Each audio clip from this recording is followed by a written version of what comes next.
Assalamualaikum warahmatullahi wabarakatuh. Teman-teman, kembali lagi di channel YouTube saya, Khairun Imam.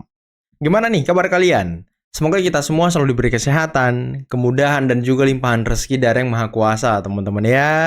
Nah, di video kali ini kita akan melihat bagaimana salah satu tersangka klaster kedua kasus ijazah Pak Jokowi yang bernama Roy Suryo sedang membela mati-matian mantan ketua umumnya yang bernama SBY mengenai deforestasi atau perusakan hutan. Dan Roy Suryo sedang berusaha untuk menyalahkan Pak Jokowi dalam hal perusakan hutan, serta bencana yang terjadi di Sumatera dan Aceh. Tapi sayangnya, statement dan pembelaan Roy Suryo terhadap SBY langsung dipatahkan dan dibabat habis oleh Rismond. Sepertinya Rismond sedikit waras daripada Roy Suryo ya, mengenai deforestasi. Ataukah memang sudah terjadi ketidakcocokan di antara keduanya? Nanti kita simak videonya. Nah, selain itu, kita juga akan melihat sebuah tayangan di mana momen ketika Anies Baswedan membela mati-matian Pak Jokowi dari isu PKI dan juga isu beliau merusak Islam ataupun isu mengenai Pak Jokowi bukan orang Islam. Waduh. Ini menarik banget untuk kita simak, teman-teman. Nah, terakhir ada video di mana Ibu Eli Danetti, penasihat hukum dari Egy Sujana, kembali mengutarakan kekesalannya terhadap Abdul Gofur, penasihat hukum dari Roy Suryo CS. Oke, sebelum kita mulai videonya, jangan lupa like, subscribe, dan share. Dan tanpa perlu berlama-lama lagi, mari kita mulai videonya berikut ini. Tapi itu nggak akan terjadi, Mas. Kalau apa? Kalau pemimpin rezim yang lalu, yang katanya sarjana kehutanan, memperingatkan dong anak buahnya, jangan gunduli hutan. Udah, itu kan jelas. Kemudian kemarin dikatakan gelondong-gelondong kayu itu kayu lapuk. Kayu lapuk kok ribuan kayak gitu. tapi kan lebih banyak deforestasi di era ketum Anda. Ya jadi enggak lah. presiden. Enggak lah. Coba dihitung. Deforestasi sampai Harrison Ford marah-marah di atas meja sama dia. Kemarin siapa yang aksi Enak sinetron banget liat bawa muka dia ini. Mantan beras Menteri itu Kehutanan. lah ya nggak tahu lah siapa. Main Pokoknya aku muntah lihat loh. ada Kalau kita boleh tunjuk satu era kepemimpinan, Ya. di era kepemimpinan siapa hutan dan lingkungan kita paling parah habisnya? SBY. Ya ini datanya coba ya. Nih. Lihat data Roy, lihat data tuh Roy, mata kok dibuka tuh. Jadi saudara-saudara ya, deforestasi itu bukan hanya terjadi di zaman Joko Widodo atau Prabowo Subianto. Ya. Itu sudah dekade demi dekade ya. Jadi jangan disalahkan Jokowi saja. Itu nggak fair kalau begitu ya. Oh, zaman SBY lebih banyak kayaknya. Tapi sejak zaman Pak Jokowi itu deforestasi itu turun drastis. Zaman Pak Prabowo tentu sudah lebih turun drastis lagi karena Kementerian Kehutanan kan nggak nerbitin izin apapun sejauh ini. Kan semua ditahan dan dievaluasi semua, nggak ada yang di. Nah, kalau kita mau bicara bahwa ini ada kesalahan, saya yakin ada. Tapi kalau mau fair, tarik kesalahannya 50 tahun. Bukan 10 tahun terakhir ini. Betul. 50 tahun, 40 tahun. 30 tahun, 20 tahun ketika yang liar-liar itu masih banyak. Sekarang tuh yang liar-liar itu makin dikit. Karena dunia sudah semakin terbuka. Terpantau kan. Lebih-lebih terpantau lagi sekarang. Ada drone, ada apa dan segala macam bisa terpantau. Nah, apakah alam kita ada yang rusak? Ada. Yang rusak yang harus diperbaiki. Perbaiki. Saya itu menolak untuk pukul rata itu. Nah, teman-teman, sebelum kita ke Mas Anies ya. Ya, dari tayangan video ini kita sudah bisa melihat bagaimana kebencian Roy Suryo terhadap Pak Jokowi, bagaimana ketidaksukaan dia terhadap Pak Jokowi, dan dia sangat menjunjung tinggi, menghormati, bahkan mungkin menjilat mantan ketua umumnya. Waduh. Dibela mati-matian loh. Enggak. Zaman SBY katanya deforestasi kurang. Lihat datanya katanya. Datanya lebih banyak ketum kau. Aduh. Inilah ya. Hati orang kalau sudah dipenuhi kebencian, kebusukan. Begitu tadi. Muka dia sampai nek, pengen muntah liatnya loh. Benar nggak sih Mas kalau Pak Jokowi itu berasal dari keluarga non-muslim? Sama sekali tidak benar fitnah itu. Saya malah berpikir kalau orang diserang dengan fitnah sebegini keji, Masya Allah. mungkin itu sebuah pertanda bahwa kekurangannya sudah tidak bisa lagi dipakai untuk menyudutkan. Karena itu akhirnya dicari yang sifatnya fitnah. Betul, Mas Anies. Masya Allah, ini kelewatan. Pak Jokowi itu sholat dan mengimamin dengan baik. ada yang bilang bahwa Jokowi ini komunis, dan kalau misalnya nanti Jokowi terpilih sebagai presiden, ini dia akan cenderung tunduk kepada kepentingan asing. Kalau dari penilaian Mas Anies, benarkah akan seperti itu nih calon presiden yang didukung oleh Mas Anies? Kita lihat aja dalam perjalanannya selama ini, apakah Pak Jokowi menandakan tanda-tanda orang komunis? Tidak tuh. Dan sama sekali tidak ada. Kalau ada komunis saya pun nggak akan mau bantuin. Kami dari keluarga yang sangat tegas anti komunis, dan kami punya pengalaman traumatik soal komunis. Saya tidak akan sedikit pun memberikan ruang pada orang yang ada masalah dengan komunisme. Tidak. Dan saya percaya rakyat Indonesia cerdas, kritis, mendengar fitnah-fitnah seperti ini, malah justru berpikir, kalau belum menjadi presiden saja sudah begitu banyak membuat fitnah, kalau belum menjadi itu apa masalahnya nanti? Saya ingin garis bawahi, jangan bandingkan Pak Jokowi dengan kesempurnaan. Karena lawannya Pak Jokowi itu bukan kesempurnaan. Lawannya Pak Jokowi itu Pak Prabowo. Jadi bandingkan Jokowi dengan Prabowo. Kalau mau bandingkan sholatnya, bandingkan sholatnya. Kalau mau dibandingkan pengetahuan agamanya, bandingkan pengetahuan agamanya. Bandingkan ideologi, bandingkan ideologinya. Jadi dibandingkan keduanya. Waduh. Harusnya teman-teman ya, harusnya yang menjadi ketua termul itu Mas Anies loh. Mas Anies. Ya ini kalau kita lihat tadi Mas Anies ngomong itu serasa melihat cahaya datang dari langit, ya kan? Melihat kebenaran. Waduh. Melihat ketulusan hati. Iya nggak teman-teman? Iya kan? Ini harusnya Mas Anies kita angkat jadi ketua termul. Ini Mas Anies harusnya dia flashback, comeback ke masa lalu ketika dia masih memuji-muji Pak Jokowi, masih membela mati-matian Pak Jokowi. Waduh, Mas Anies. Gofur, ya, nggak ada hak kau merendahkan saya. Kau siapa? Jangan so hebat kau, Gofur. Sekali lagi, kau harus minta maaf ke saya. Kau nggak CLP kan kamu? Apa yang menjadikan saya dibilang menyesatkan? Siapa yang saya sesatkan? Dasar lu. Jangan so hebat lu ya. Yang melihat watermark dan emboss itu bukan saya sendiri. Saya mau cerita kronologis ya. Saya terakhir maju. Saya duduk karena disuruh cuma berdua yang maju. Majulah Kozinudin, majulah Al-Katiri, maju semua, maju Kurnia. Saya masih duduk. Kemudian saya bergeser dengan salah satu tersangka. Oke, saya bilanglah, Bang Rizal ya, ada watermark, ada emboss. Saya langsung bersemangat. Langsung saya lihat watermark dan emboss itu. Clear, saya melihatnya. Dan ada statement di media yang dilakukan oleh Refli Harun bahwa dia juga melihat watermark dan emboss. Betul. Tapi itu tidak ijazah Jokowi katanya. Saya tidak penting bagi saya. Apapun yang menjadi pendapat kalian, saya tidak bahas. Pendapat saya melihat asli dari fotokopi yang beredar. Titik. Sama dong pandangan kita. Tapi banyak yang munafik, banyak yang membohong. Apalagi tuh, siapa namanya tuh? Sok-sok berlagak aktivis, bandit tuh. Siapa tuh?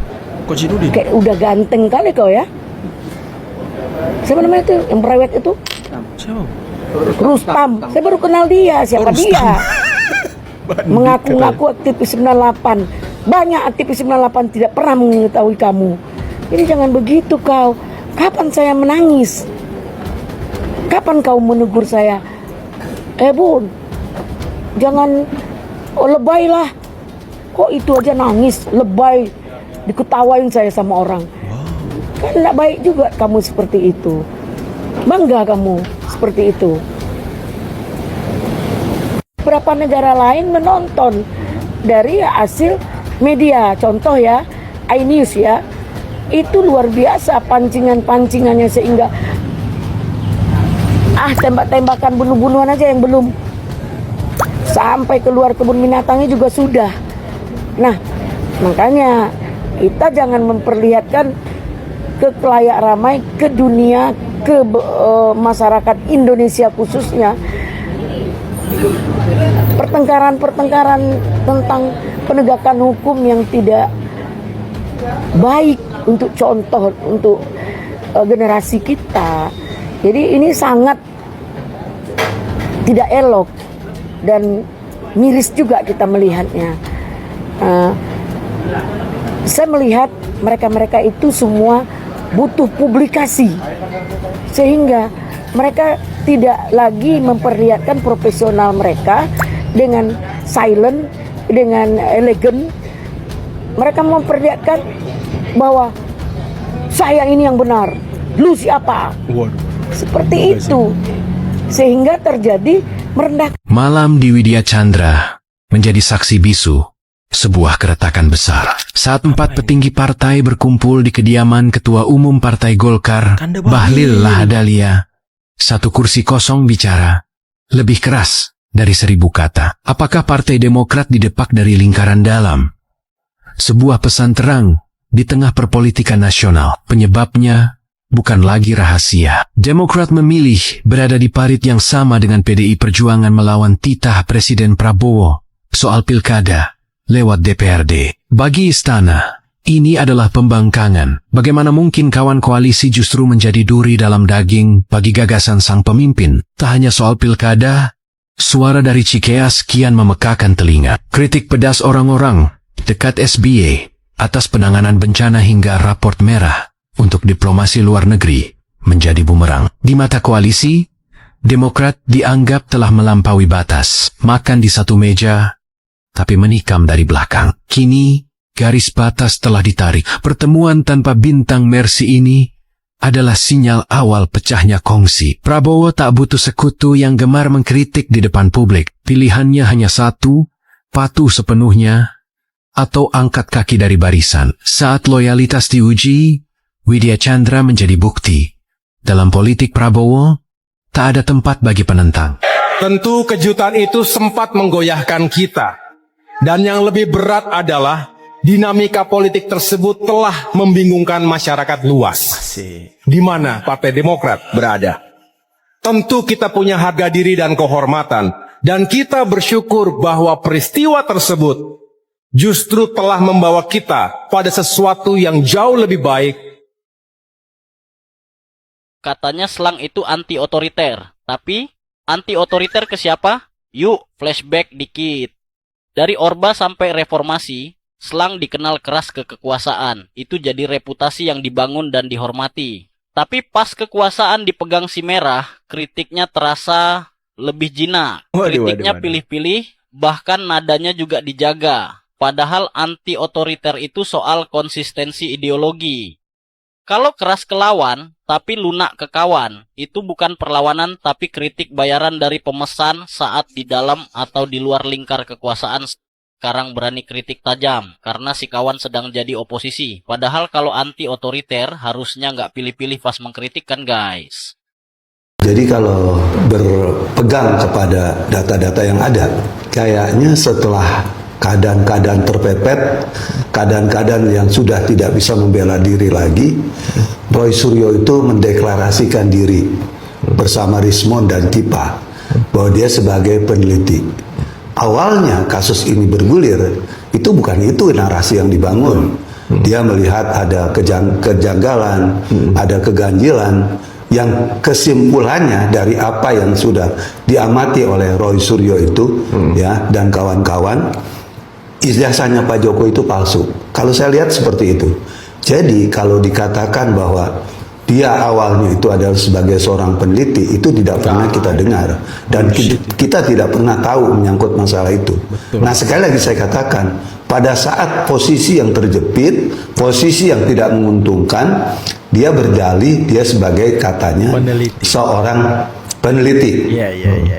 Padahal kalau kita melihat kaitan sebagai seorang peneliti, itu juga kan punya etika, ya, mempunyai norma-norma. Apa sih yang diteliti?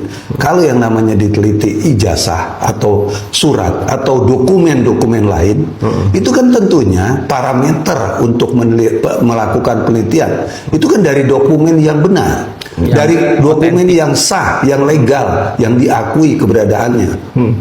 Nah, yang dikatakan sah, legal, dan diakui keberadaannya itu apa? Ya ijazah, kalau ijazah itu berkaitan dengan masalah kelulusan Pak Jokowi yang dikeluarkan oleh UGM, artinya ijazah asli itulah yang harusnya dijadikan pegangan. Bukan teriak-teriak dari dokumen yang gak jelas, yang dikatakan palsu dan lain sebagainya. Dan kita juga tahu pada saat yang bersangkutan mengatakan palsu, kita nggak pernah tahu tuh. Letak kepalsuannya di mana? Kita nggak pernah tahu. Karena kenapa kita katakan bahwa ini kita nggak tahu? Karena dia tidak pernah melihat aslinya. Kan dia bertanya, tunjukin dong aslinya, tunjukin dong aslinya. Loh, kalau seorang peneliti, seorang yang namanya cendekiawan, seorang yang namanya mempunyai kemampuan dalam ilmu penelitian, kan objeknya itu bukan fotokopi. Betul. Itu kan harus dokumen asli. Tidak ada salahnya membuka bantuan untuk donasi asing. Itu gak akan membuat pemerintah dalam hal ini Pak Presiden menjadi rendah harga dirinya. 7 alasan kenapa Sherly pilih Pak Anies. Oh, ini orang-orang yang kemarin mendesak Presiden Prabowo agar menetapkan bencana nasional terkait dengan bencana alam yang terjadi di Sumatera dan Aceh, teman-teman ya. Dan mereka yang selalu teriak-teriak di luar, yang ya menyuarakan kalau kita butuh bantuan asing, kita harus membuka pintu selebar-lebarnya bagi bantuan asing. Nah, inilah orang-orang ya, teman-teman. Rupanya ternak juga ya kan. Pemerintah, kalian tuh harus banyak-banyak minta maaf sama rakyatnya. Iya, gara-gara kebijakan kalian. Saya sudah bersama dengan salah satu influencer atau bisa disebut dengan tim ses mudanya Amin, Ciki Fauzi. Selamat siang. Halo, selamat siang. Orang ini ke bencana cuma gigir ya kan. Aduh. Kenapa pasang ini? Menyerah orang ini, bilang warga ini menyerah.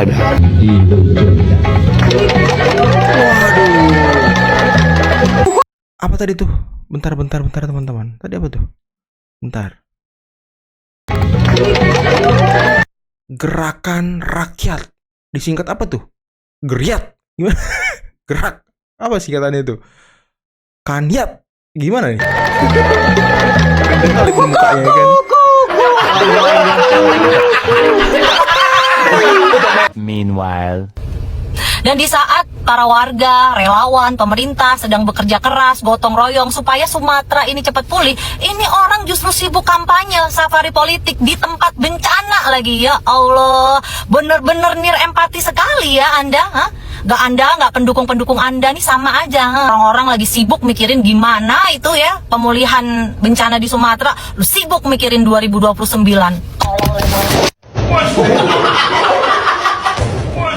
Oke teman-teman, itulah tadi beberapa video yang bisa kita simak, yang bisa kita saksikan pada kesempatan kali ini. Dan gimana menurut kalian perbedaan Anies Baswedan setelah dan sebelum berpisah jalan dengan Pak Jokowi? Kalau kita lihat ya, sebelum dia berpisah jalan dengan Pak Jokowi, masih menjadi pembela Pak Jokowi mati-matian, masih menjadi garda terdepan dalam menghalau isu-isu miring mengenai Pak Jokowi. Ya, sepertinya Mas Anies sangat terlihat cerdas, bercahaya, membawa kebaikan. Ya. Tapi saya lupa teman-teman, kira-kira jabatan Mas Anies di Jokowi JK waktu itu apa ya? Apakah sebagai jubir atau sebagai ketua tim relawan? Coba kalian komen di bawah yang tahu ya, yang masih ingat. Nah, di video ini saya juga ingin mengatakan kalau seandainya Mas Anies ini belum berpisah jalan dengan Pak Jokowi, sepertinya dialah orang yang paling pantas diangkat menjadi ketua termul sekarang teman-teman. Karena iya, bisa kita lihat isu komunis dihalau sama dia. Isu Pak Jokowi bukan umat Islam disikat juga sama dia. Bahkan tadi Mas Anies dengan tegas mengatakan bahwa Pak Jokowi sangat bagus dalam mengimami orang sholat. Waduh, ini kurang apa lagi nih? Padahal kan dulu Pak Jokowi ini selalu digambarkan sebagai orang yang merusak Islam, orang yang tidak paham Islam, orang yang selalu melindungi agama lain tapi menghancurkan Islam dari dalam. Nah, itulah gambaran Pak Jokowi beberapa tahun lalu teman-teman. Kayaknya sih di periode kedua Pak Jokowi. Ini luar biasa loh Mas Anies loh. Tapi setelah berpisah jalan, waduh, sudah acak-acakan teman-teman. Dan saya bingung kok Mas Anies bisa berpaling gitu dari Pak Jokowi. Padahal manis mulut Mas Anies ini sangat pas untuk Pak Jokowi. Sangat pas teman-teman. Ini perlu dipertimbangkan nih. Mungkin kalian perlu sadarkan lagi kembali Mas Anies gitu ya kan. Dan tadi mengenai Roy Suryo, waduh, dengan gagah dan berani, tegas, lugas, membela mati-matian mantan ketua umum partainya mengenai deforestasi. Waduh, tapi sayangnya Rismon memperlihatkan data yang sebaliknya, Roy. Kayaknya sih kau ini apa ya? Kalau ada data yang positif mengenai Pak Jokowi, ya kau langsung bantah gitu. Kau langsung membelokkan data itu. Atau kau tidak bisa baca data, Roy. Yang mana nih kira-kira Roy yang benar? Karena tadi Dandi Laksono, tahu sendiri kan Dandi Laksono orang yang sangat keras mengkritik Pak Jokowi, juga mengatakan ya yang deforestasi paling keras, paling banyak itu SBY. Dan tadi Hasan Hasbi juga menjelaskan deforestasi era Pak Jokowi itu menurun. Apalagi di era Pak Prabowo. Tapi Roy Suryo sekali lagi mengatakan coba dicek ulang, dilihat lagi, dihitung ulang. Apa yang mau dihitung? Datanya udah jelas kok dari Walhi. Aduh Roy, kalau benci sama orang itu sisakan sedikit kebaikan gitu. Sisakan sedikit pikiran-pikiran positif. Jangan full kebencian. Kelihatan sekali kalau Anda ini sangat berdekatan dengan makhluk sebelah gitu ya kan. Aduh Roy, aduh stres lah saya. Dan tadi Ibu Eli Danetti sepertinya sangat-sangat serius ya, ingin mempolisikan siapa namanya? Penasihat hukum dari Roy Suryo, Abdul Ghafur. Dan dia ternyata nggak terlalu kenal dengan Rustam Effendi yang brewok-brewok itu, yang apa kata beliau tadi. Sepertinya ke depan kita akan melihat perseteruan yang sangat panas antara sesama pembenci Pak Jokowi, teman-teman. Oke, mungkin cukup sekian dulu video kali ini. Jangan lupa like, subscribe, dan share videonya. Akhir kata, billahi taufiq wal hidayah. Assalamualaikum warahmatullahi wabarakatuh. Bye-bye.